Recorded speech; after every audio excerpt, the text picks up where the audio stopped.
one of the key messages that I have to other employees in my company, and I imagine that this is the same in many companies in our industry, is that at a certain point we want everybody to be working on sustainability. And so, there are ways of thinking about sustainability and working on sustainability in all kinds of jobs.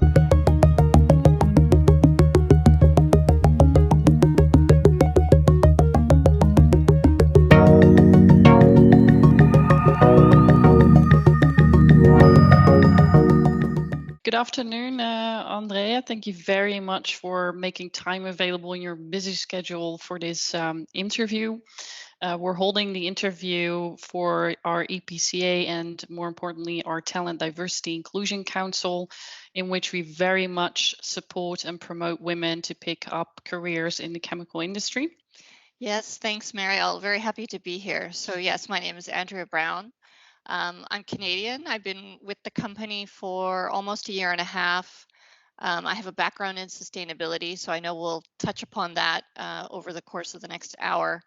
And I moved to the Netherlands about 12 months ago, so spent most of my time at home so far. And I've been living in Switzerland for the last 12 years. So happy to be in the Netherlands, but waiting for more of the opening up to be able to happen so we can explore a bit more. Talking around sustainability, and that's very much the field that you've been in for a long time. I've noticed myself that with sustainability, it's quite a big term. So what does sustainability mean for you? Yeah, it's a good question. I think you're exactly right. I think if you were to ask anybody, sustainability would mean something different to everybody. So I think for me, it certainly needs to include not only environmental, but also social and also governance topics. So it's really about sort of a fair and just transition to sustainable world where I used to work, we had a vision, still have a vision for 2050, which is 9+ billion people living well within the limits of the planet or the boundaries of the planet by 2050. So for me, I think that's really about balance. It's about fairness. It's about environmental topics. It's about people. So it's hard to define, but I think that vision for me still sticks. Yeah. And as a girl, when you were growing up, did you always vision yourself picking up something in sustainability, or did you choose a very different path? I was always interested in sustainability. Actually, my grandfather was a geologist for the oil and gas industry, but very focused on the environment and out in nature, even though he was a city boy from Montreal. So, so I think we were, as a family, always very interested in making sure we spent a lot of time in nature. But I think I was, I went into international relations probably because I was interested in global topics. And sustainability, turns out, is a big global topic. And so I think I sort of came back into sustainability sideways, but am very interested in many of the similar themes, actually, around sort of collaboration, how organizations, whether it's companies or governments, work together on sort of large challenges. So I did my education in international relations, but was always interested in sustainability and these kinds of topics. So. Yeah. Yeah, and I think over the last years, we've really noticed a growing interest in sustainability from all angles, I think. Do you have an explanation for that? One of the things that resonates perhaps most with me is that, COVID was an extreme shock. So it was a shock to supply chains. It was a shock to our working life, our social life, our family life, and that we were really ill prepared as a society. And so the idea that, a next future shock would be something like climate change, I think has woken up a lot of people to the fact that, maybe we're not as prepared as we should be on many levels, on a societal level, personal level, etc. So I do think that that has something to do with it. I think people are also reevaluating many things at this time, more time to perhaps reflect. And so I think those kinds of things have created an um, interesting kind of set of themes that people, business, governments are all sort of grappling with around sustainability challenges. I worked for sort of 10 years for an organization called the World Business Council for Sustainable Development.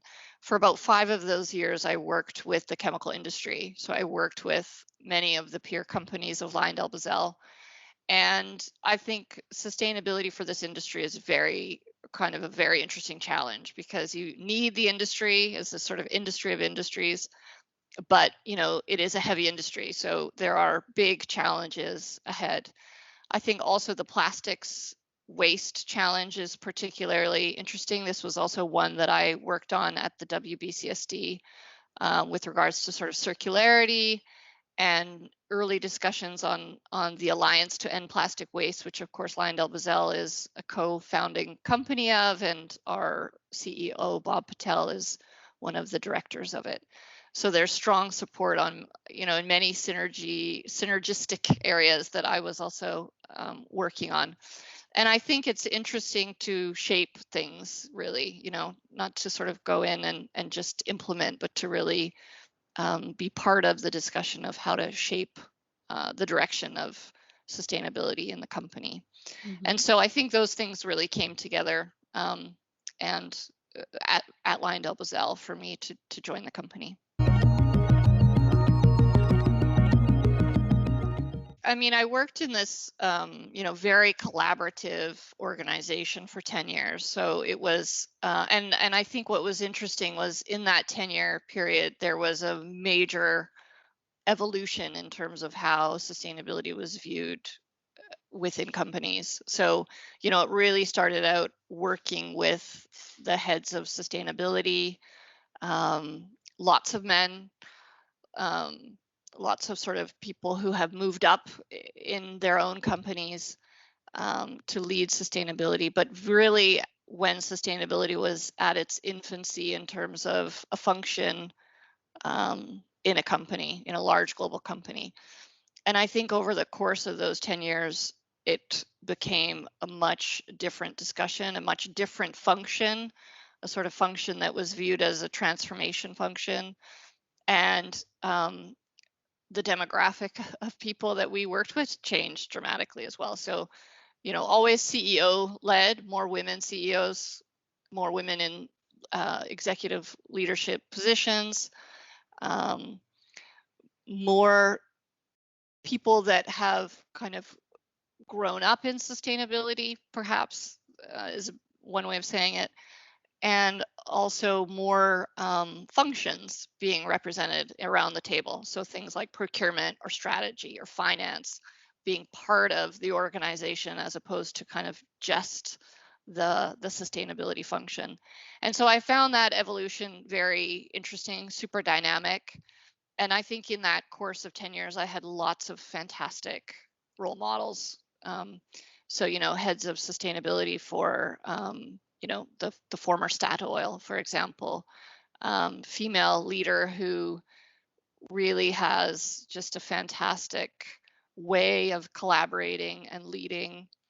Um, I have, for example, the professor in residence of where I used to work, Professor Gail Whiteman, who is a leader in corporate sustainability um, for example, for Exeter University now, formerly at the Rotterdam School of Management. But she set up, the Arctic Base Camp, bringing together global leaders around climate issues being faced in the Arctic and why the Arctic is so important. So I mean, I think that being around people who are committed to action, who are fantastic collaborators who are willing to take a chance on an idea, and you don't know if it's going to fall flat or be a huge success. um, the people like that are always fantastic to be around, because I think sustainability is not always easy. You get faced with a lot of Yeah. um, people that are not convinced, or that don't see that this is part of um, strategy or opportunity for the company. You need a lot of resilience, I would say. So I think seeing women leaders that have that resilience has been particularly, yeah, part of what I've found really interesting and kind of invigorating, I suppose, as part of this space. Yeah. So, in your opinion, would you then say that those female leaders are also better enablers for other women who step into sustainability field or other leadership positions? Do you feel there's a difference there than towards how you get approached by men? Yeah, it's a good question. I would say I think sustainability, there's sort of a natural need for collaboration in sustainability. And you often see that women are really good collaborators. And I'm not sure whether I can't say I've seen that in every case, where people can fall nicely into those different categories. But I would say that I think, COP, the Paris Climate Agreement, the the person who was leading that collaboration was a woman. And there was a lot of articles that came out shortly after that around why was that a success, and looking actually at all of these women leaders that were behind huge global agreements that were taking place around that time. And I think, there is, it's interesting to think that, maybe there's something there, right? That that Yeah. there is a sort of natural inclination for collaboration amongst women leaders that enables success, I think, in some of these really challenging topics. Yeah, it's an interesting thought, indeed, and very interesting to hear this nice example. I think that's also a nice lead into the gender specific programs that companies sometimes try to tie up to enable women maybe more in the company to pick up different roles. Do you think those programs are helpful? Should they focus on these collaborative aspects, or where do you think the focus should sit? Yeah, sustainability for me is interesting because I think there's a lot of women in sustainability. Actually, in my team, where we are six, five of five are women. So, Okay. we're almost gender, balanced, the opposite way. Um, so I would say,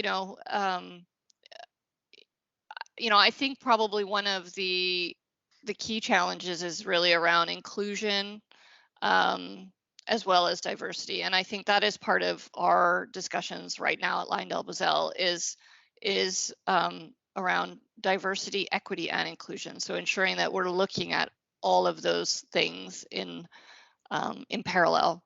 And so I think for me, of course, I am a woman, so I want to, I am interested particularly in looking at gender issues, at looking at sort of women in leadership roles. But I think that experience can look very different depending on, your everybody else's own experiences. And so I know it's not a one size fits all. I think it's a very challenging and multifaceted discussion. So, I know for me, one of the key things that's important is making sure that when we're looking at when any company is kind of looking at things like promotion and hiring, that we're doing that in a very diverse way. And I think that that is important. I mean, we need to just be more aware of of ensuring that we have an inclusive and diverse way of approaching all kinds of topics, really. So If I look in the chemical industry, then a lot of people are inclined to pick people who are or have STEM related backgrounds. I think there you're also a difference in the company. I think you work very much in the STEM field, but you don't have a specific STEM education. Do you feel that that's actually an advantage for you, or does it feel like a bit of a disadvantage in well, a predominantly STEM related culture? I do think that there's probably a role in education to have rounded education across a range of topics. So, I mean, sustainability is a great example where, there's a big push in things like MBA programs to ensure that sustainability is part of any kind of business program. Of course, that we have a long way to go before that happens, but I think, this idea that we can't just look at sort of financial performance, but how do we bring sustainability topics into that discussion? So I'm not sure I would see it that different. I think, we need to sort of broaden the horizons Mm. across some of these bigger issues, whether it's something like sustainability or diversity, so that they're part of lots of different educational backgrounds. How, in your eyes, can we change that as a chemical industry to get rid of that polluter label? I think actions are extremely important. So I think showing progress, making commitments, disclosing what you're doing as a company, those are all very, very important. And I think, I don't know, I was watching something last week and the CEO of Unilever was speaking and they get something, outrageous, like, I don't know, some multi-million numbers of CVs a year because they're considered a sustainable company. So people want to work there. And so I think that the actions and the commitments of companies is very important. And so I think understanding and articulating really the role of the industry in sustainability is very important. So if you think about something like the UN Sustainable Development Goals, this kind of global set of goals for 2030, that will not be able to happen without the chemical industry. It actually won't be able to happen even without something like plastics. But I think, communicating our role in a sustainable future alongside our goals and our commitments and our actions on those goals is important. And I think, um, we've seen also a significant um, number of employees that are and interested in things like our participation in the Alliance to End Plastic Waste or our commitments that we've been making, particularly around circularity, where people are very, expressing how proud they are to work for a company that is moving in this direction. And so I think, you know, that is proof really that, this is important for employees, and we certainly recognize that. There will be more and more demand for more sustainable products, more transparency among companies, their supply chains, this kind of thing. So, I mean, you look at things like fashion, sustainable fashion over the last sort of 12, 14 months has shifted quite significantly in importance. Just if you look at what's happening in that space, you see, there is a changing demographic in terms of what people are looking for. If this whole COVID thing is over, I think but that's my personal opinion, that we will see a lot of shifts in the way how we work. Mhm. Um, if we then look a bit further forward, do you think we can have more women in leadership positions if employers be more flexible around where you work from or the times that you're in? Or do you think there's other enablers that can help women to pick up managerial roles? I think that's certainly one of them. I think that flexibility is important. I think, we spoke a bit earlier about inclusion and about, other aspects of the DEI agenda. So I think, ensuring that when promotions are being discussed, that, there is a diverse discussion happening in those decisions, that sort of thing. So I do think flexibility plays into it. I wouldn't say it's the only thing. I think there's, other other aspects that will factor into getting more women in more leadership roles, certainly. I mean, I think one of the other things that we did in my former workplace, where we had a quite a significant, we used to have many events where we had people speaking, and we want, it was a CEO led organization, and so we wanted to have as many CEOs on stage all the time as possible. And then we realized basically this is just men, so it's just white men speaking.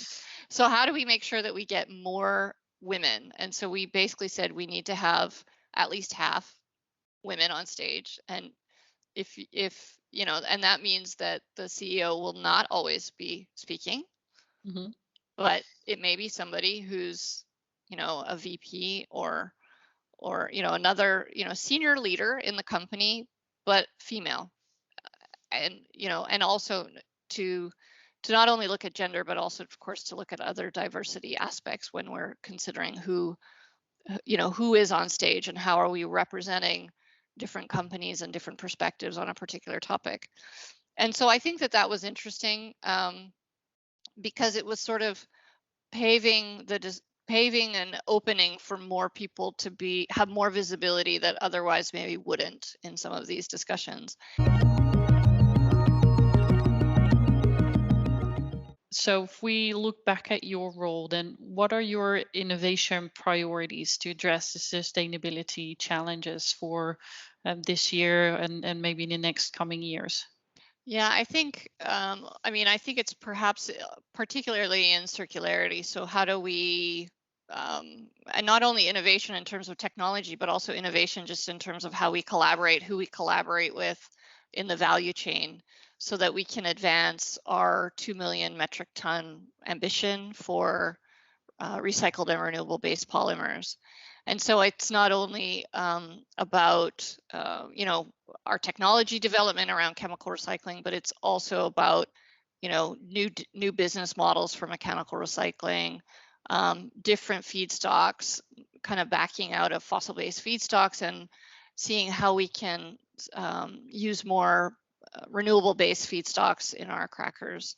So I think that whole area is very interesting for us. I mean, we're very, we're working across those areas quite significantly. Um, and so I think that's a key area for us, but equally climate. So we are, of course, we have an existing goal around 15% intensity improvement around CO2. And of course, that also requires us to consider things like renewable electricity, to look at efficiency gains, but also to explore what those future technology solutions may look like for the industry as we think towards timeframes like 2050, for example.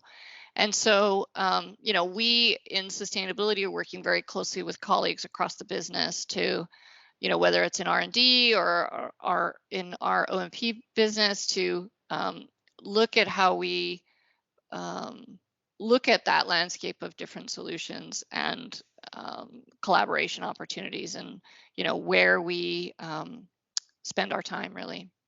We do have a portfolio of what we call circular solutions. We're also looking at how we scale up, looking at or using tools such as life cycle analysis, and many other tools that help enable not only the communication to our customers of sustainability performance, but also how we look at the sustainability opportunities as they evolve within our value chains in the future.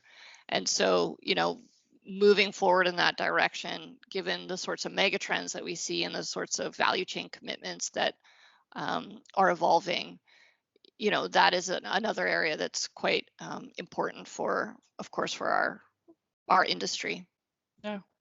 And are there any misconceptions related to sustainability? I mean, there must be out there, so it's a good stage to maybe get those out of the way. Well, I mean, I think the obvious one for our industry is that sort of all plastic is bad, and I think there's the sort of public reaction around plastic has been a very fast, sustainability topic that has evolved, in many cases faster than the one on climate.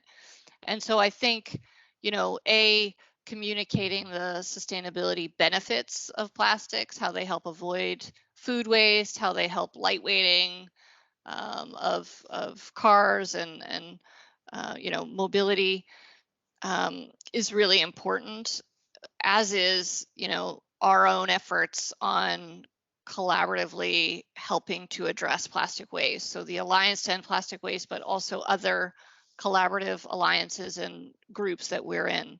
So, ensuring that, um, for us, it's really, how do we help solve the challenge of plastic waste? How do we help to accelerate a circular economy where plastic is not viewed as a waste, but is viewed as a valuable resource? And how do we show impact that we're actually contributing to those topics in a meaningful way? So I think that that's sort of maybe the most obvious one for a company in this industry. Um, and I think, yeah, important that the communication is trusted from the industry.